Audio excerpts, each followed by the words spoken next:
Picture this, it's 1943, and a German U-boat commander is about to launch a devastating attack on an Allied convoy crossing the Atlantic.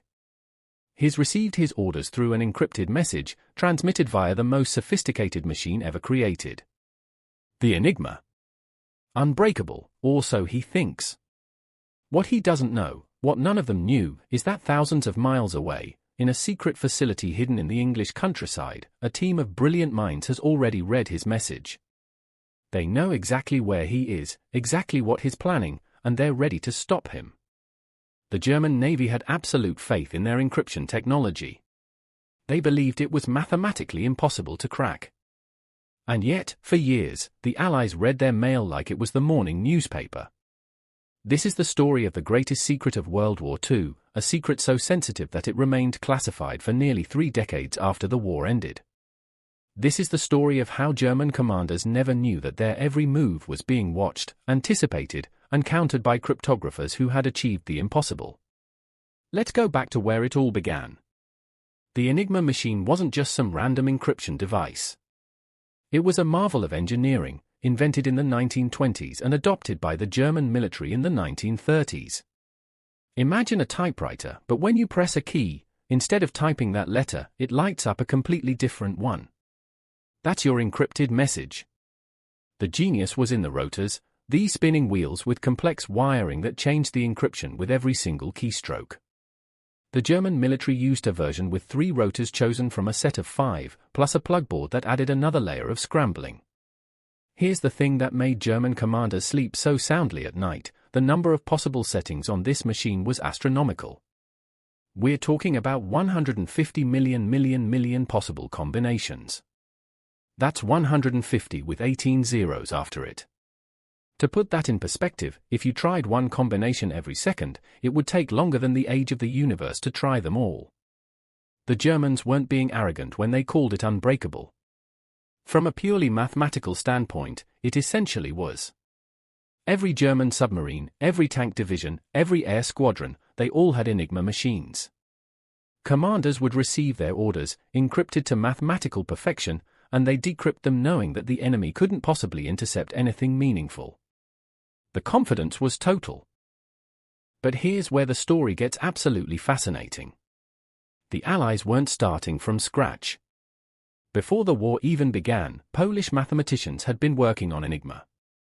3 brilliant guys, Marian Rejewski, Jerzy Rosiecki, and Henryk Zygalski. These weren't traditional codebreakers who relied on patterns in language. These were pure mathematicians who approached Enigma as a mathematical problem. And they made incredible progress. In 1932, Rejewski did something extraordinary. Using only captured messages and some intercepted information about the machine's wiring, he reverse-engineered the internal workings of Enigma. Think about that for a second. He figured out how a machine worked without ever seeing one. It's like someone describing a locked safe to you over the phone and you figuring out the combination just from the description. The Poles built their own Enigma replicas and developed mechanical devices called bombers to help test possible settings. But as war approached and Germany made the Enigma more complex, adding more rotors and changing procedures, the Polish mathematicians knew they couldn't keep up alone.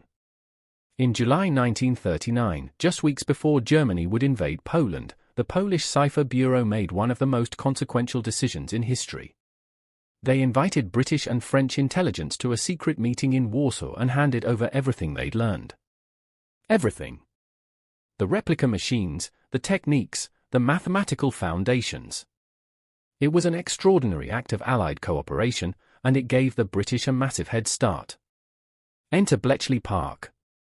This was a Victorian mansion about 50 miles north of London that became the nerve centre of British code-breaking operations. The government code and cipher school moved there in 1939, and over the course of the war, thousands of people would work there in complete secrecy. But in the early days, the core team was small, brilliant, and absolutely essential. This is where Alan Turing enters our story.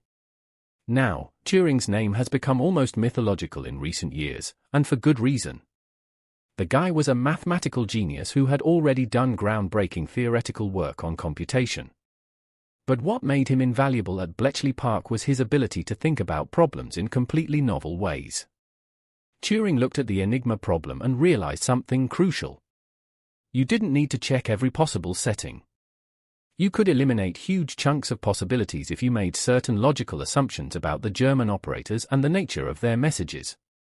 He understood that the German military had procedures, patterns, and habits. And habits create weaknesses. Here's a perfect example of what I'm talking about. German weather stations would send encrypted weather reports every morning at the same time.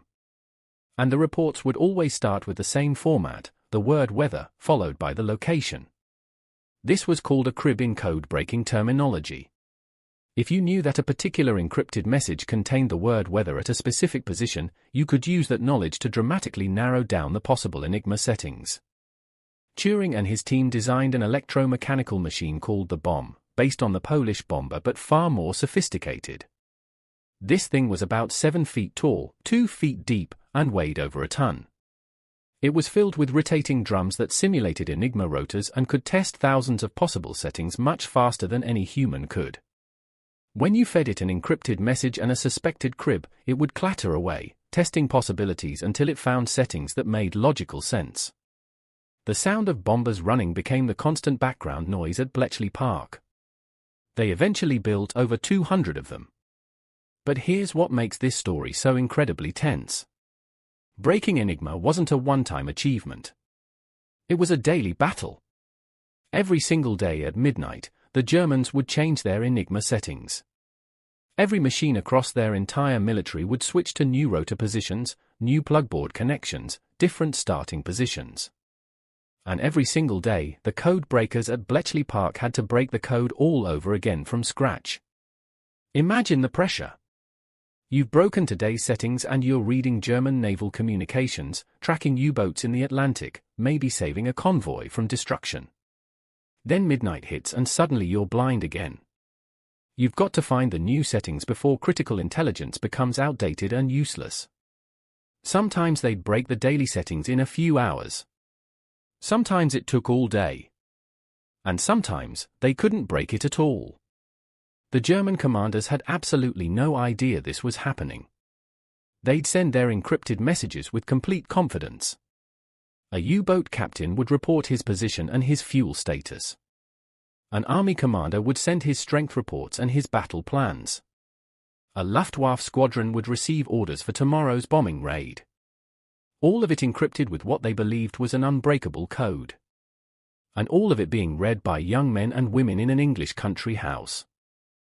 The intelligence gathered from Enigma was given the codename Ultra. And Ultra intelligence had to be handled with extraordinary care because there was a constant, terrifying risk if the Germans ever suspected their codes were broken, they'd change their procedures and the Allies would lose this priceless advantage. This led to some of the most difficult decisions of the war. Sometimes the Allies couldn't act on intelligence they received because doing so would tip off the Germans. Imagine knowing that a German bomber squadron is going to attack a specific city tomorrow night. You know the exact time, the exact target, everything. But if you position all your defenses there in advance, the Germans will realize something's wrong. They'll investigate and they might discover the Enigma secret. So sometimes, the Allies had to let attacks happen. They had to allow some losses to protect the greater secret. It's impossible to imagine the moral weight of those decisions. There are stories, contested by historians but repeated often enough to mention, about Churchill receiving ultra-intelligence about bombing raids on British cities and not being able to fully prepare defenses because it would compromise the source. Whether those specific stories are true or not, the dilemma was absolutely real and it happened throughout the war. The Battle of the Atlantic is where ultra-intelligence made perhaps its most dramatic impact. German U-boats were absolutely devastating to Allied shipping in the early years of the war. They operated in groups called wolf packs, and they were sinking ships faster than the Allies could build them.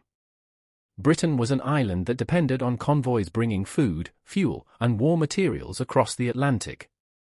If the U-boats cut those supply lines, Britain would have been starved into submission. The U-boat commanders would receive their orders via Enigma.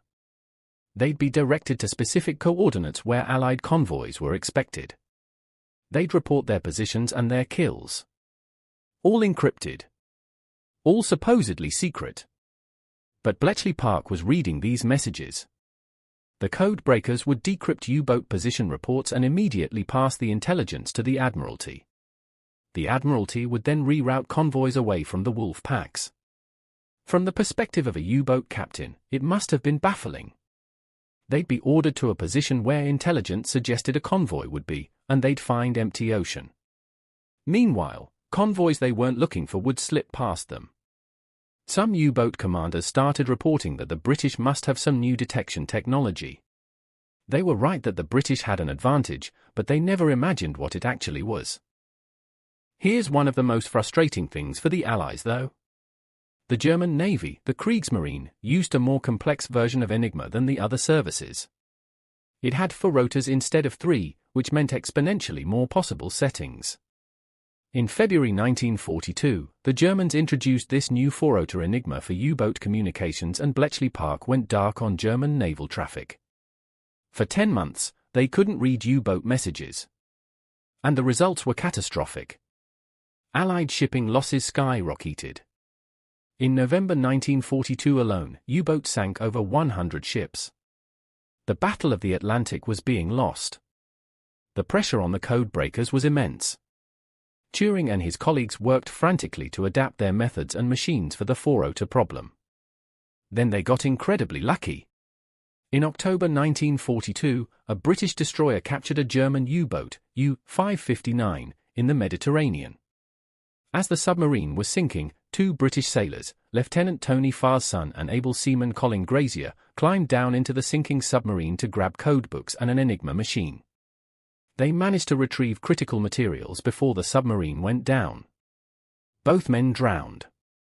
Their sacrifice gave Bletchley Park the information needed to crack the 4-rotor naval ENIGMA. By December 1942, they were reading U-boat traffic again. The impact was immediate and dramatic.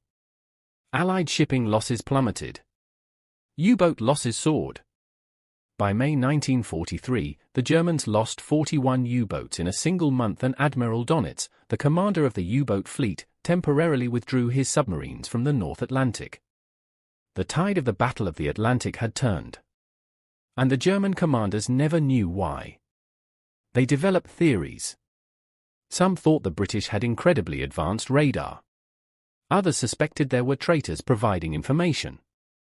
The idea that their unbreakable ENIGMA code had been broken? That was considered virtually impossible. The faith in the machine was that strong. This psychological aspect is absolutely crucial to understanding why the secret held. The Germans had invested so much belief in the mathematical security of ENIGMA that they simply couldn't conceive of it being compromised. When things went wrong, when operations failed, when convoys escaped, they looked for other explanations.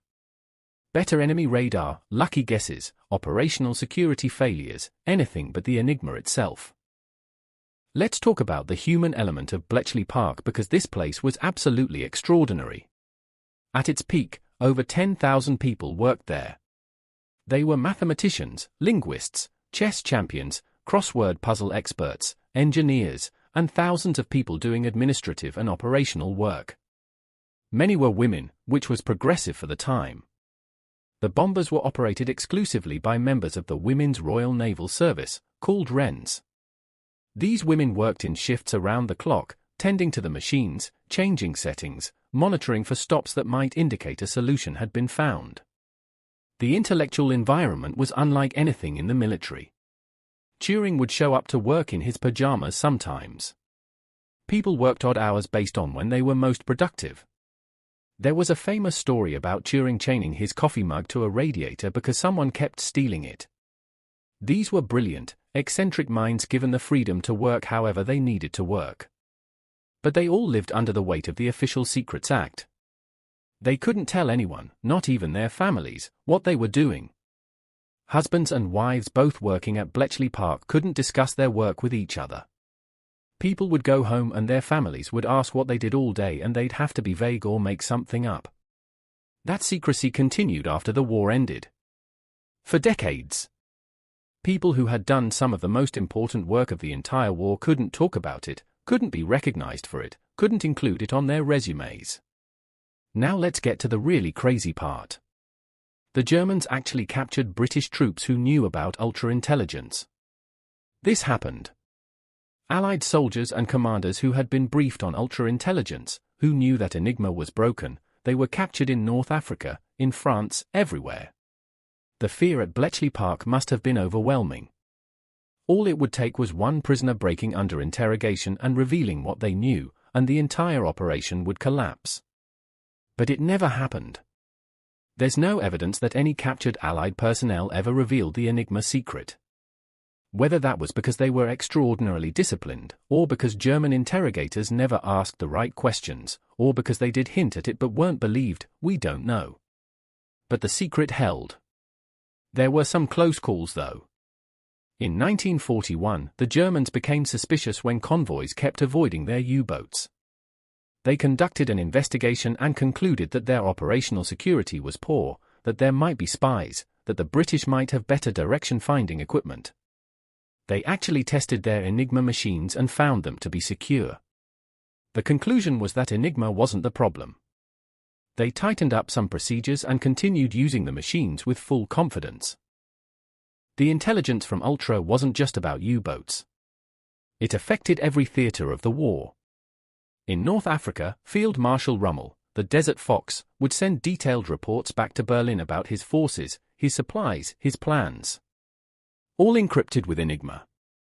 All read by the Allies. General Montgomery, commanding British forces, had an enormous advantage. He knew Rommel's strength, knew when supply convoys were coming, knew when attacks were planned. There's a famous story about Rommel complaining in an encrypted message that he urgently needed fuel for his tanks. Montgomery saw that decrypted message and sent bombers to destroy the fuel convoys before they could reach Rommel. The German commander in North Africa was effectively broadcasting his own vulnerabilities to his enemy and had no idea. The Italian Navy was also using a cipher system that the Allies had broken. In March 1941, British intelligence decrypted Italian naval communications revealing their fleet's movements. This led directly to the Battle of Cape Matapan, where the Royal Navy ambushed and devastated the Italian fleet.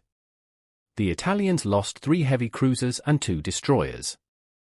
It was one of the most lopsided naval victories of the war, achieved almost entirely because the British knew exactly where the Italian ships would be. When it came to D-Day, the Normandy invasion in June 1944, ultra-intelligence played a crucial role. The Allies ran an elaborate deception operation called Operation Fortitude, designed to convince the Germans that the main invasion would come at Pas-de-Calais, not Normandy. They set up fake armies, fake radio traffic, everything. And they could monitor German responses through decrypted ENIGMA messages. They could literally read the Germans' assessments of where they thought the invasion would come. Even after D-Day began, Hitler kept substantial forces at Pas-de-Calais for weeks because he believed the Normandy landing was a diversion. Ultra-intelligence confirmed that the deception was working. The Germans were reading their own intelligence, making their own plans, and unknowingly confirming to the Allies that those plans were based on false assumptions. It was an intelligence advantage of staggering proportions. Here's something that really drives home how deeply the ENIGMA secret had to be protected. Occasionally the Allies would learn through Ultra that a specific German aircraft was going to fly a specific route at a specific time, maybe carrying important officers. They wanted to shoot it down, but they couldn't just send fighters directly there because that would be too suspicious. So they'd send up a patrol that would happen to encounter the enemy aircraft, or they'd arrange for a scouting plane to spot the aircraft first, establishing a plausible reason for knowing about it. Everything had to have cover. Every action taken based on ultra-intelligence needed an alternative explanation that the Germans would believe. Sometimes they'd even let some German aircraft through just to avoid establishing a pattern of impossible interceptions. The deception had layers upon layers. In April 1943, American fighters shot down a plane carrying Admiral Yamamoto, the commander of the Japanese Navy, over the South Pacific. The Americans had learned his itinerary by breaking Japanese codes. They agonized over whether shooting him down would tip off the Japanese that their codes were compromised. They decided to go ahead, but they arranged the mission to look like a chance encounter and planted stories about coast watchers spotting the aircraft. The Japanese investigated but ultimately concluded their codes were still secure. They never changed them. The same kind of operational security protected Ultra throughout the European theater. There were different Enigma variants used by different German services. The Army, Navy, and Air Force each had their own versions with their own procedures. Bletchley Park had different sections working on each one. They called them by different names. The German Air Force Enigma traffic was codenamed Red. The Army traffic was called Green. The naval traffic was Dolphin. It was like fighting multiple battles simultaneously. You'd break Red and be reading Luftwaffe communications but still be blind on Dolphin. The code breakers would become specialists in particular types of traffic. They'd learn the terminology, the patterns, the habits of specific German operators. Some operators were careless and made mistakes that helped the code breakers. There was one German operator who apparently didn't have much creativity because he'd frequently use the same starting position for his messages. The Bletchley Park analysts nicknamed him Silly, and they'd specifically look for his messages because he was easier to break. These little human errors, multiplied across thousands of German operators, created the openings that the mathematical brilliance of people like Turing could exploit. Now, the technology at Bletchley Park didn't stop with the bombers. As the war went on and encryption systems became more complex, they needed even more powerful machines. This led to the development of Colossus, which many historians consider the world's first programmable digital electronic computer. It wasn't built to crack Enigma though. It was designed to break a different German cipher system called the Lorenz cipher, which was used for high-level communications between Hitler and his top commanders. The Lorenz cipher was even more complex than Enigma, and the messages were incredibly valuable because they contained strategic planning at the highest levels. Colossus was a monster of a machine, using 2,400 vacuum tubes and capable of processing data at incredible speeds for its time. 10 were built during the war, and they were successful in breaking Lorenz traffic, giving the Allies insight into Hitler's strategic thinking. After the war, most of the Colossus machines were destroyed as part of the continued secrecy around British code-breaking capabilities. The technology was so advanced that the British government wanted to maintain the advantage for future intelligence operations. The very existence of Colossus remained classified until the 1970s. Let's talk about what happened when the war ended because this is where the story gets even more unbelievable. The secret of Ultra was kept completely.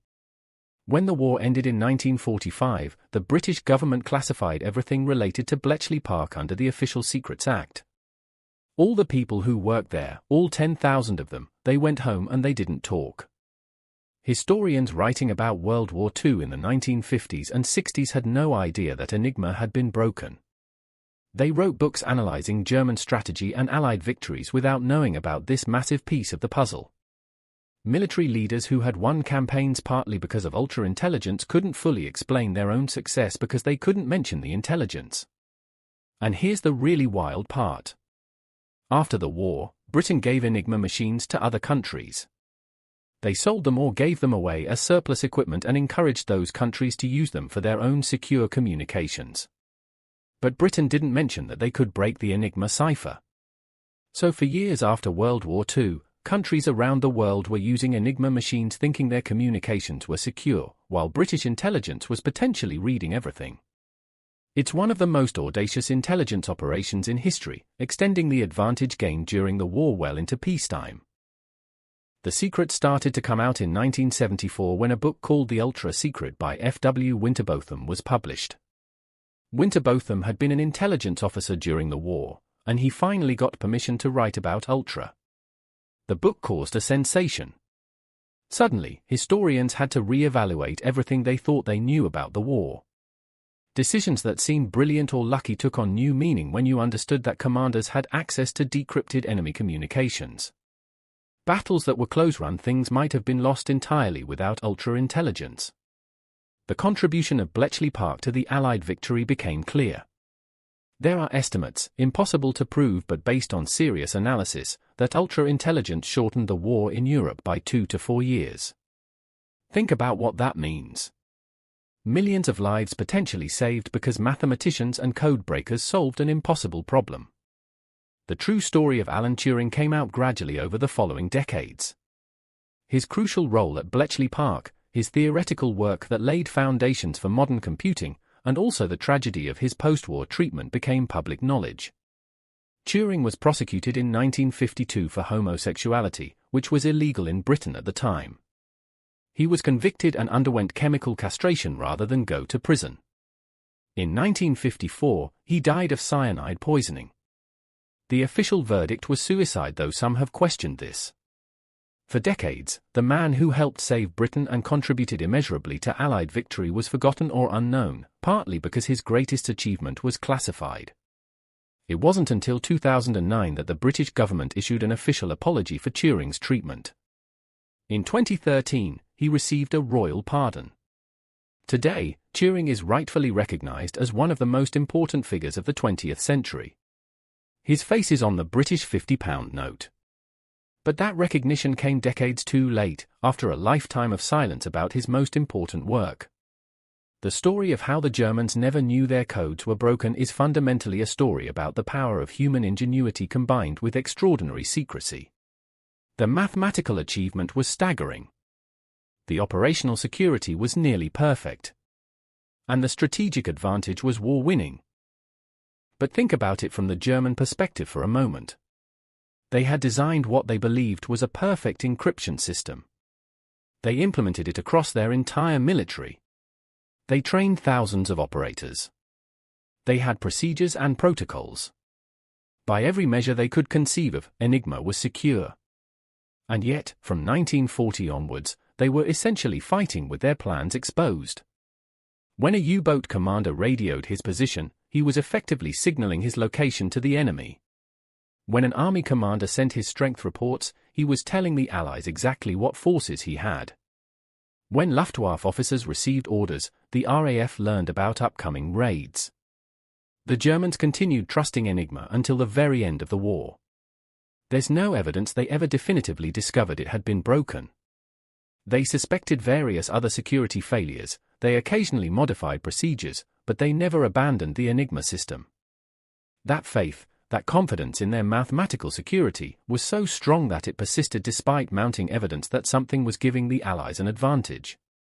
This is a lesson that resonates today in cybersecurity and intelligence. The most sophisticated encryption is only as secure as its implementation and the humans using it. The Germans had brilliant technology but predictable procedures. Operators made mistakes. Weather reports had predictable formats. Military bureaucracy created patterns. And those patterns, those human elements, created the cracks that brilliant minds at Bletchley Park could exploit. The legacy of Bletchley Park extends far beyond World War II. The work done there laid the foundation for modern computing.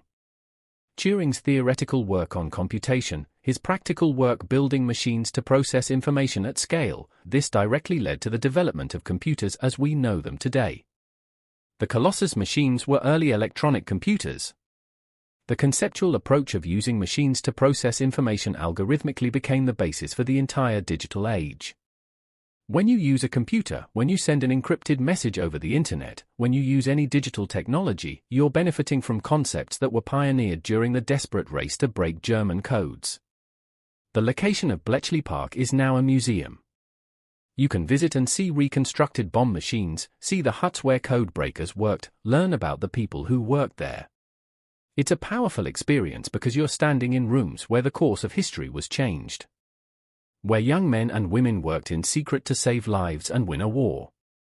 Where mathematical genius met operational necessity and achieved the impossible. In the end, the story of how German commanders never knew their communications were being read is really a story about secrets and sacrifice. The secret of Ultra was kept by thousands of people for decades. They couldn't claim recognition for their work. They couldn't tell their families what they'd done. Some, like Turing, suffered terribly in their personal lives while their greatest achievements remained hidden. The sacrifice was real. The sailors who drowned retrieving codebooks from a sinking submarine. The convoy crews who died in attacks that couldn't be prevented because preventing them would reveal the source of intelligence. The civilians in cities that were bombed when defenses couldn't be concentrated because it would tip off the Germans. The decisions made in the tension between saving lives and protecting the greater secret. And through it all, German commanders operated with confidence in their secure communications. U-boat captains reported positions. Army officers sent battle plans. Luftwaffe squadrons received bombing orders. All encrypted. All supposedly secret. All being read by the enemy they were fighting. They never knew. That's the haunting reality. They fought the entire war without realizing that one of their greatest strengths, their sophisticated communication security, had become their greatest vulnerability. It's difficult to overstate how remarkable this achievement was. Breaking ENIGMA required Polish ingenuity, British determination, extraordinary mathematical and engineering brilliance, perfect operational security, and more than a little luck. Remove any one of those elements and it might not have succeeded. But it did succeed. And the Germans never knew. The next time you hear about World War II, remember that behind every battle, every campaign, every strategic decision, there was often a layer of invisible intelligence warfare. Messages being sent, intercepted, decrypted, and acted upon. The German commanders who sent those messages had no idea their every move was being watched. They trusted their machines, they followed their procedures, and they never imagined that their unbreakable code had been broken. In the secret halls of Bletchley Park, young men and women worked around the clock to ensure that Allied commanders had the advantage of knowing what the enemy was planning. They turned the tide of the Battle of the Atlantic, they contributed to victory in North Africa, they helped ensure D-Day succeeded, and they shortened the war. All while maintaining a secret that would remain hidden for 3 decades. This is the incredible, true story of how German commanders never knew that Allied cryptographers were reading their every move. A story of genius, sacrifice, and the most consequential secret of the 20th century.